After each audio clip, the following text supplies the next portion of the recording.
Di sebuah desa di pelosok daerah timur, terdapat sebuah hutan lebat yang konon katanya banyak dihuni oleh makhluk aneh dan hewan buas. Banyak orang yang tidak berani masuk lebih jauh ke dalam hutan. Bahkan warga asli sekalipun. Banyak cerita yang beredar, siapa saja yang masuk melebihi tengah hutan tak akan pernah kembali. Suatu ketika muncullah sekelompok pemburu. Mereka adalah pemburu yang terkenal, pemberani dan kuat, serta sudah banyak memburu hewan. Kelompok tersebut dipimpin oleh Raka Sang Penakluk. Suatu ketika Raka dan teman-temannya menyusuri hutan tanpa sadar masuk jauh ke dalam hutan. Mereka pun merasa aneh dengan hutan itu.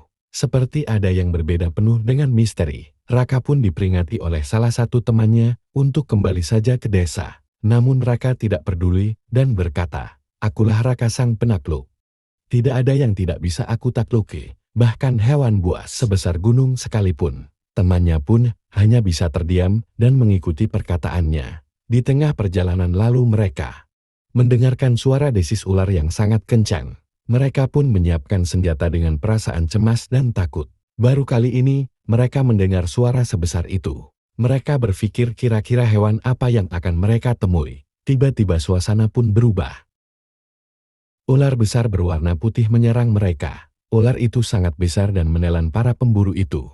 Raka pun berusaha melawan dengan keras sambil berlari, tetapi semua itu sia-sia. Dengan rasa yang takut Raka berpikir bahwa dirinya akan berakhir di dalam perut ular itu. Namun tiba-tiba muncul seorang wanita, cantik namun berwujud seperti ular. Ular raksasa itu pun berhenti menyerang Raka, lalu wanita itu berkata, "Berani sekali kau berburu di hutan ini manusia." Raka pun hanya terdiam dengan penuh rasa takut.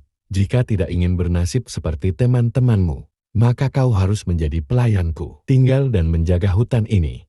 Dengan perasaan yang bingung dan juga takut Raka berpikir, tidak ingin mati di dalam perut ular tersebut. Namun dia juga tidak pernah menyangka akan hidup dan tinggal dengan makhluk aneh tersebut. Dengan perasaan sangat terpaksa dia pun menjadi budak siluman ular tersebut. Raka pun tinggal di dalam hutan dan berubah menjadi ular. Sesekali Raka datang ke pinggir hutan menatap para penduduk desa. Beberapa warga desa yang pernah melihat ular tersebut mengeluarkan air mata. Percaya bahwa itu adalah Raka Sang Penakluk yang berubah menjadi ular akibat masuk hutan larangan. Cerita itu pun terus beredar sampai saat ini. Pesan yang dapat kita ambil adalah terkadang kita merasa paling kuat dan merasa paling berani. Tanpa sadar kita hanyalah manusia biasa yang punya kelemahan. Sebesar apapun kekuatan yang ada di diri kita, jangan pernah merasa sombong. Jika kalian suka konten cerita seperti ini, jangan lupa untuk subscribe dan like serta komen.